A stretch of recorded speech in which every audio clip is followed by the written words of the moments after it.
día 3 comparecencias. La primera de ellas, el señor Ibarra Roca, don Ricardo, director de la Plataforma de Infancia, para presentar el informe La pobreza infantil en España 2025, análisis de las encuestas de condiciones de vida con el enfoque de la infancia.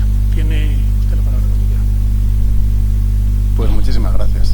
Bueno, en primer lugar, agradecer a sus señorías que nos hayan invitado a comparecer en esta comisión.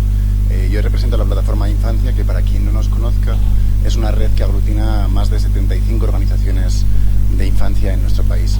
Nuestro trabajo, sobre todo, se centra en intentar analizar las causas de los problemas que viven los niños y las niñas en nuestro país e intentar mejorar con esa evidencia y el trabajo de nuestras organizaciones esas causas que provoca la pobreza infantil en este caso u otro tipo de situaciones. Y efectivamente la pobreza infantil es uno de los temas que más nos preocupa, porque cuando hablamos de la realidad de nuestro país, principalmente es un problema de una gran magnitud, pero hablamos también de un problema que afecta al ejercicio de muchísimos derechos de los niños y de las niñas.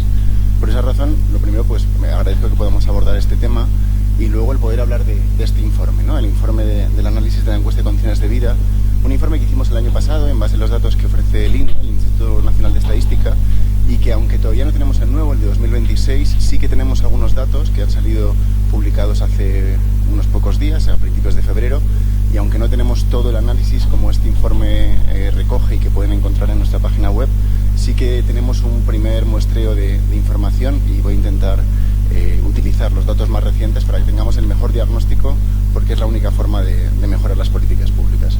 En ese sentido, la muestra, que es de 75.000 personas, pues nos ofrece ya algunos datos que nos preocupan, ¿no?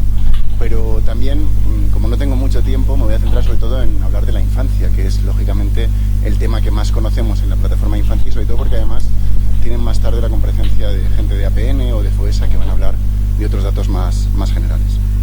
Bueno, cuando analizamos la encuesta de condiciones de vida, lógicamente lo que más destaca es la alta tasa de pobreza infantil que tiene nuestro país. Estamos hablando de que más del 28,4% de niños y niñas en nuestro país, es decir, cerca de 2,2 millones de niños y niñas, están en riesgo de pobreza. Es cierto que el último dato que tenemos, el de este año, plantea un descenso de la tasa de un 0,8 puntos, que es uno de los mayores descensos que hemos tenido en la serie histórica. Pero hay que entender también que llevamos 3 años en los que la tasa de pobreza infantil ha venido incrementándose cuando la pobreza general ha venido reduciéndose, es decir, que por fin empieza a reducirse los datos. Y también hay un decremento, una reducción de esa tasa de pobreza severa, la que es más intensa. Ha bajado en 1,6 puntos, situándola en un 12,5%. Es decir, que igualmente tenemos cerca de 1 millón de niños y niñas que siguen en situación de pobreza severa en nuestro país. Y a pesar de que puede ser una buena noticia, y la verdad que nos congratulamos, tenemos que entender que no podemos echar las campanas al vuelo, ¿no? La realidad de nuestro país es que sigue teniendo una de las tasas de pobreza infantil más altas, si no la más alta de la Unión Europea. Estos son los datos de 2024, pero que probablemente cuando se actualicen la de todos los países seguirá siendo la más alta, porque Bulgaria o Rumanía ya han pasado datos y son más bajos que los de nuestro país. Es decir, que seguimos teniendo un problema claramente grave e importante. Y es importante que entendamos que esto no es un problema coyuntural, no es una realidad de ahora, ni de los últimos 4 años, ni siquiera de los últimos 8 años. España, cuando vemos la serie histórica, ha tenido tasas de pobreza infantil por encima del 20 o incluso del 25%, incluso en situaciones de crecimiento económico. Cuando España tenía los menores tasas de paro, cuando tenía altas tasas de crecimiento económico, tenía altísimas tasas de pobreza infantil. Es un problema de nuestro modelo del bienestar y del modelo de sociedad que hemos construido.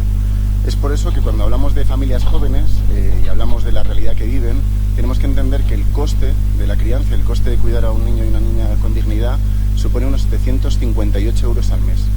Una realidad que lógicamente cambia según la edad del niño y de la niña y cambia según el territorio, por eso es más o menos la media que afrontan las familias. Familias jóvenes que normalmente tienen sueldos más precarios o por lo menos más bajos, donde el precio de la vivienda, por ejemplo, cada vez influye más en el coste de la vida que pueden asumir y que además no tienen algunos servicios cubiertos necesarios para la dignidad de niños y niñas.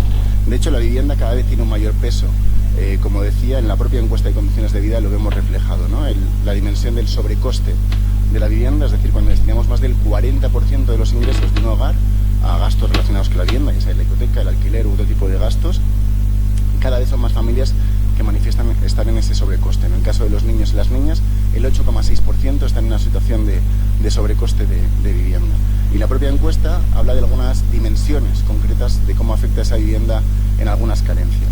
En ese sentido, por ejemplo, sabemos que más del 16% de niños y niñas viven en hogares que tienen retrasos en los pagos de la vivienda, ya sea el alquiler, ya sea la hipoteca. El 42% manifiesta que tienen hogares que tienen incapacidad de afrontar gastos imprevistos. Casi la mitad de la infancia de nuestro país vive en ese tipo de hogares. O un 15% manifiesta tener problemas para tener una temperatura adecuada, ya sea en invierno o ya sea en verano, ¿no? Pero no quiero aburrirles con cifras, con datos que pueden encontrar perfectamente en el informe. Lo que necesito es que entendamos la magnitud de la realidad de la pobreza infantil en nuestro país, por qué pasa en nuestro país y no pasa en otros países de nuestro entorno y cómo podemos abordarlo. Y como tengo poco tiempo, sobre todo entender, por ejemplo, qué supone vivir en pobreza para un niño y una niña, ¿no? En España. Vivir en pobreza supone un impacto directo en su desarrollo, no solo en sus primeros años de vida, que tiene que ver con su desarrollo cognitivo, sino también, por ejemplo, en que tenga mayores tasas de fracaso y abandono escolar, peores cifras de rendimiento académico, mayor propensión a tener ciertas enfermedades, ya sea salud mental, respiratorias o obesidad, que la propia encuesta manifiesta que alrededor de 430.000 niños y niñas en España no pueden pagar un plato de carne o de pescado cada 2 días, ¿no? Pero no solamente hablamos de carencias más visibles, sino otras realidades más invisibles, como es el acceso a la cultura o socializar con otros niños y niñas. Al final, condenar a niños y niñas a una situación de exclusión social. Y esto, si la pobreza ya per se es injusta, es doblemente injusta cuando hablamos de niños y niñas. Porque no solamente es algo que viven ahora en su presente, en su día a día, sino que muchas veces hablamos de que la pobreza deja marca, deja una cicatriz que te sigue toda la vida, ¿no? Porque si no tomamos medidas, lo que nos dicen los estudios es que el 80% de esta infancia que está en pobreza infantil seguramente seguirá siendo pobre cuando sean adultos. De hecho, no solamente es una injusticia social, sino que incluso es una injusticia económica. Los propios estudios que tenemos del Gobierno de España, que hizo que la Fundación La Caixa recientemente, hace unos años, hablan de que el coste de la pobreza infantil, el coste de no hacer nada o no hacer lo suficiente, tiene un impacto de 63.000 millones de euros al año para nuestro país. Gastos estimados en mayor gasto social, mayor gasto sanitario o en detrimento de ingresos por cuestiones laborales, ¿no? Y este diagnóstico que es importante, hay que entender que también estas cifras tan grandes, pues lógicamente no impacta igual para todos los niños y las niñas, ¿no? Dentro del estudio podrán ver que, por ejemplo, las familias monomarentales, esta pobreza infantil es aún mayor, alcanza hasta el 43% de este tipo de familias, o familias cuyos padres son de origen migrante, o cuando los padres o progenitores tienen estudios primarios, o son familias numerosas. Todo este tipo de realidades, lógicamente, hay un impacto mucho mayor de esas tasas de pobreza infantil. ¿Y por qué ocurre esto en España y no ocurre en otros países de nuestro entorno? ¿Qué estamos haciendo mal en nuestro modelo? Pues básicamente invertimos poco e invertimos mal.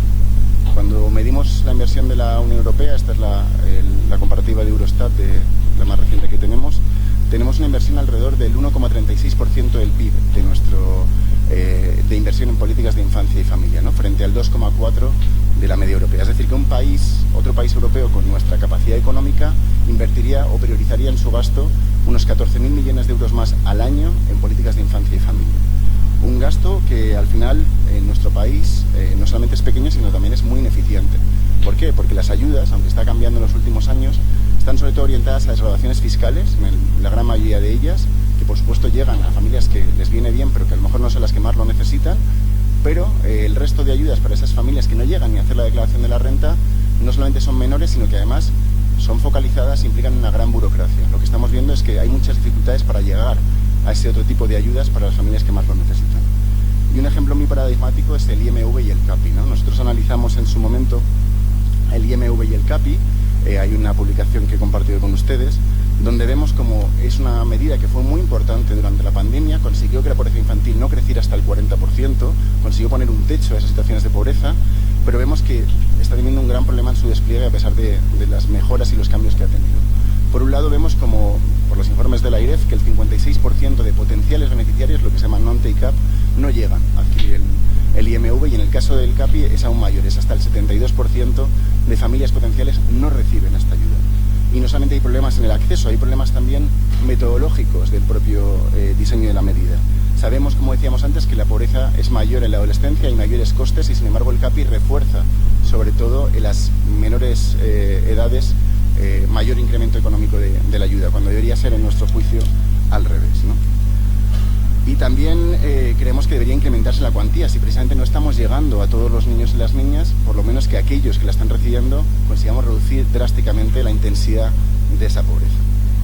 Pero no podemos obviar que esta realidad del IMV y el CAPI, por el cual no baja sustancialmente la tasa de pobreza infantil, no es solo culpa de un mal diseño de una política.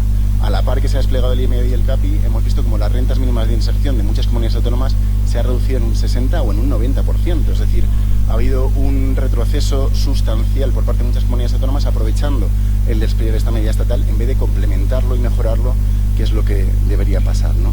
Y al final lo que vemos es eso, hay una diferencia de pobreza infantil en nuestro país de hasta 25 puntos según la comunidad autónoma en la que uno viva, no solamente por la falta de estas ayudas, como decía antes, sino también porque no hemos reforzado ese estado del bienestar en medidas como puede ser el comedor escolar, el oculista, el dentista u otro tipo de gastos que muchas familias necesitan. Pero bueno, en resumen, el marco que tenemos en nuestro país, como decía, son por un lado poca inversión, que se focaliza sobre todo en muchas desgravaciones fiscales para los que hacen la declaración de renta y ayudas muy focalizadas y muy burocráticas para los que más lo necesitan. Y esto, sin embargo, no es la realidad de la mayoría de países europeos. Lo que vemos cuando hablamos del modelo europeo, independientemente del color político, desde Polonia, Italia, de Eslovenia, Alemania, lo que estamos viendo es que hay unas medidas más allá de las focalizadas, donde hay más intensidad de pobreza, hay ayudas generales, hay ayudas prácticamente universales o cuasi universales para apoyar la crianza. Hay un apoyo social al cuidado de los niños y las niñas, medidas mucho más generosas que en nuestro país y sobre todo sin ese non-take-up, precisamente porque son universales o cuasi universales. Por eso nosotros apoyamos esa medida que se ha hablado tanto de la prestación universal por la crianza, sino que además nosotros vamos más allá.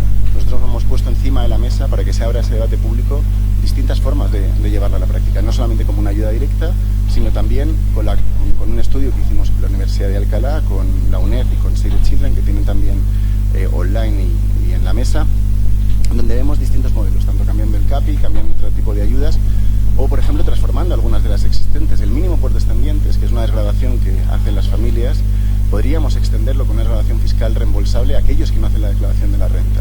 Conseguiríamos hacer una medida que ya es universal, pero para arriba, para todos y todas. Conseguiríamos reducir los costes de esta medida y sobre todo romperíamos ese debate sobre si es necesario ayudar a quien no lo necesita con ayudas universales. Bueno, pues el mínimo por descendientes ya lo reciben quien tienen más renta y más capacidad económica. Necesitamos que llegue a aquellos que no lo están recibiendo, ¿no?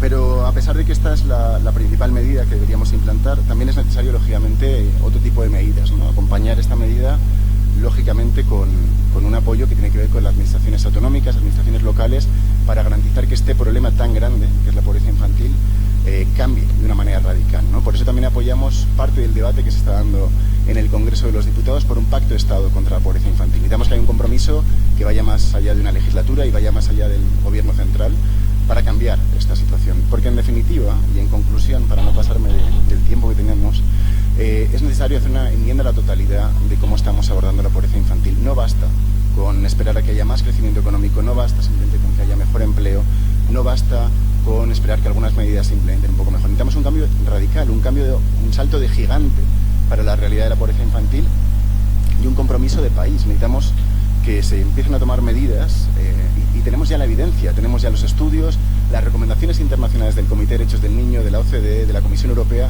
todas van dirigidas a una misma línea. Tenemos que ponerlas simplemente en marcha, es poner prioridad política en presupuestos, prioridad política en la discusión del debate público y ponernos encima de la mesa a trabajar, porque más vale, aunque ya llegamos muy tarde, más vale tarde que nunca, así que por favor legislen. Muchas gracias.